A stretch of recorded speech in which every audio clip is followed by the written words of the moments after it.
Bismillahirrahmanirrahim. Alhamdulillahirabbil alamin. Allahumma shalli ala sayidina Muhammadin salatan taftahu biha lana futuhal arifin wa tufaqihuna biha fid din wa ala alihi wa sahbihi.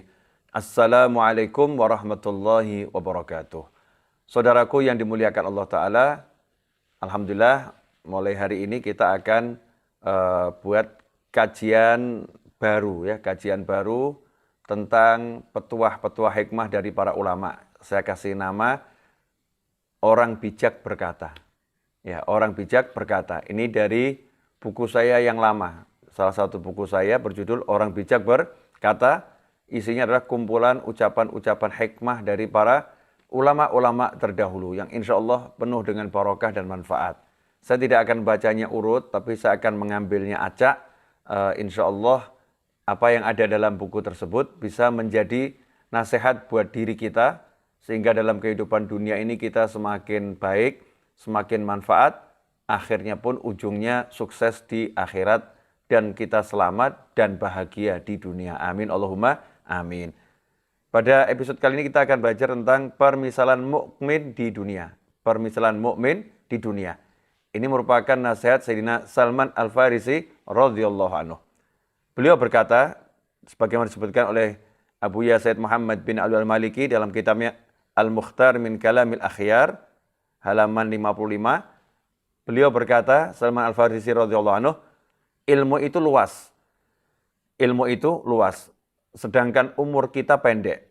Ya, ilmu luas, ilmu itu unlimited, sementara umur kita pendek. Oleh karena itu, pilihlah ilmu yang sangat kamu butuhkan bagi agamamu dan tinggalkan yang lain. Oleh karena itu, pilihlah ilmu yang sangat kamu butuhkan bagi agamamu dan tinggalkan yang lain. Sebelum melanjutkan alinea berikutnya, kita bahas ini dulu. Ilmu itu luas, umur kita pendek. Nah, banyak dari kita dan kita sendiri seringkali lupa. Seringkali lupa bahwasannya hidup itu ada limitnya. Hidup di dunia itu ada limitnya, ada batasnya, ada usianya. Ya, ada usianya. Nah, kalau kita beli mobil, akinya mobil itu ada usianya. Nah, bedanya di sini kalau mobil kita mati akinya, beli onderdil aki, pasang, jalan lagi. Tapi ini tubuh ini punya ruh. Ya, jasad ini punya ruh. Ruh itu waktu tinggal di tubuh ada usianya. Kalau udah waktunya habis, selesai, maka tubuh tidak bisa bergerak, tubuhnya lambat laun akan rusak, kemudian udah nggak bisa melanjutkan kehidupan di dunia ini lagi. Harus pindah ke alam barzah, harus pindah ke alam barzah. Nah, umur kita yang pendek ini, tujuannya adalah untuk berbekal bagi kehidupan di akhirat. Kehidupan di surganya Allah Subhanahu wa taala. Kalau kita tidak memilih dan memilah dalam kehidupan dunia ini apa yang terpenting dan bisa menyelamatkan kita agar sampai ke surga yang menjadi tujuan kita semua tentunya. Insya Allah kita semua ahli jannah, amin. Kalau kita nggak bisa memilih dan memilah, maka kita berada dalam kerugian yang luar biasa. Karena itu Allah mewahyukan, wal asri innal insana lafi khusrin illal ladzina amanu wa amilus solihati wa tawassaw bil haqqi wa tawassaw bis sabr.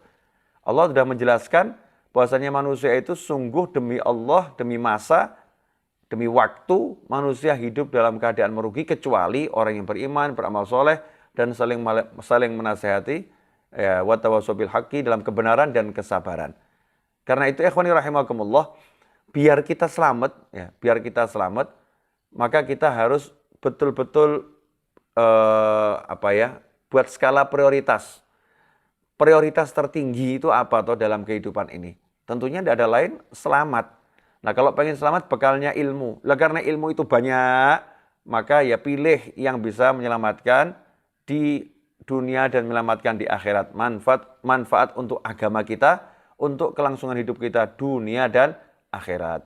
Jangan sia-siakan waktu untuk ilmu yang enggak manfaat. Ya, untuk ilmu yang enggak manfaat. Nah, dari sekian banyak ilmu, tentunya ada ilmu fardu, ilmu wajib, ada ilmu yang sifatnya itu mubah, ya. Ada ilmu yang sifatnya itu sia-sia. Maka kita gunakan diri kita ini untuk belajar yang wajib-wajib dulu. wudhu ya. Wudhu kita tahu ini bagian yang terpenting dari sholat. Tanpa wudhu maka sholat kita tidak sah. Jadi kalau wudhunya nggak benar, maka sholatnya tidak akan pernah benar. Kalau sholatnya nggak benar, ya otomatis jalannya ke surga itu akan tertutup, akan terhalang. Makanya wudhu harus dipelajari dengan baik. Sayangnya kita ini belajar ilmu pakai handphone itu lebih semangat daripada belajar ilmu wudhu. Handphone yang kecil kita pelajari detail, ini buat apa, ini buat apa, ini buat apa. Ada game baru, pelajari detail nih, game ini buat apa, ini gimana caranya. Tapi untuk wudhu, kita nggak belajar seperti itu. Ya termasuk di antara sunnah-sunnah wudhu. Bagaimana, nggak kita pelajari. Maka itu sebuah kerugian. Sayyidina Salman Al-Farisi radhiyallahu anhu menyatakan, ilmu itu luas, umur kita pendek, karena itu pilih ilmu yang sangat kamu butuhkan bagi agamamu dan tinggalkan yang lain. Meninggalkan yang lain itu bukan berarti yang lain nggak manfaat gitu ya, tapi kita memilih skala prioritas. Ini umur pendek. Misal orang harus pergi ke suatu tempat, kemudian dia disuruh berbekal, tapi dia kasih waktu hanya 30 detik. Ambil bekal 30 detik, kalau kamu nggak keluar dari rumah, kami tinggal.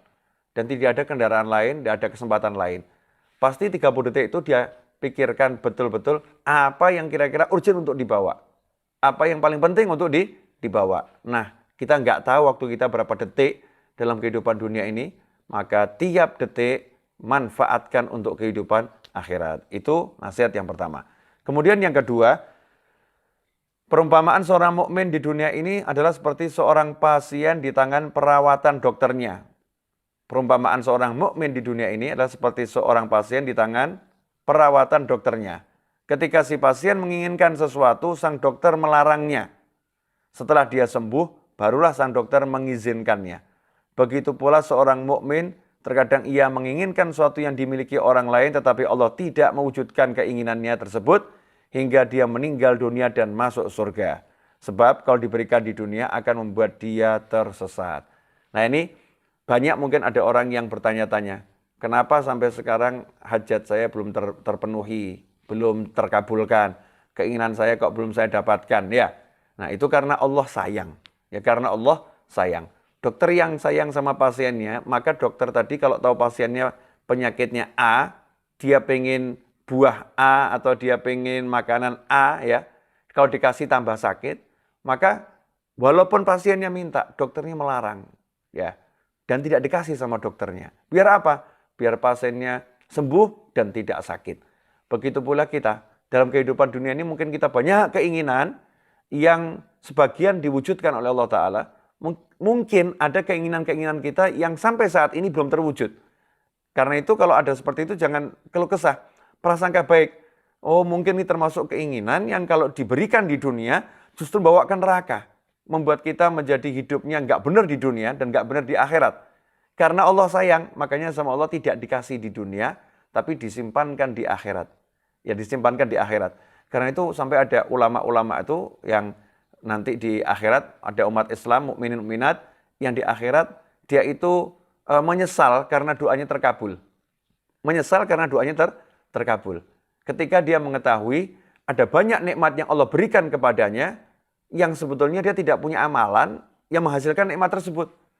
Ya, dapat kenikmatan surgawi yang luar biasa, sementara dia merasa tidak punya amalan seperti itu. Maka nanya kepada Allah Subhanahu wa taala, "Ya Allah, ini dari mana saya kok dapat semua pahala yang besar ini?" Maka dijawab, "Dahulu waktu di dunia kamu pernah berdoa minta A, minta B, minta C. Doa itu tidak saya berikan seperti yang kamu minta, tapi saya tangguhkan sampai kamu masuk surga, saya ganti dengan kenikmatan surgawi ini." Nah, saat itulah mukmin tadi merasa nyesel, oh seandainya dulu di dunia doa saya itu tidak dikabulkan semua lebih baik. Karena gantinya di akhirat ternyata luar biasa. Makanya kalau ada doa-doa yang belum terkabul, prasangka baik. Prasangka baiknya begini, oh doa saya pasti terkabul, mungkin belum diwujudkan. Oh doa saya terkabul, mungkin tidak diwujudkan di dunia, tapi diganti yang besar oleh Allah Ta'ala di akhirat sana. Karena itu jangan pernah berpikiran yang negatif, berpikiran buruk tentang Allah Subhanahu wa Ta'ala. Lanjutkan ibadah, lanjutkan taat dengan semangat dan dengan senang. Insya Allah episode ini bermanfaat untuk kita semua, menjadi barokah bagi kehidupan dunia dan akhirat. Sekian, semoga bermanfaat dan mohon maaf atas segala kekurangan. Wassalamualaikum warahmatullahi wabarakatuh.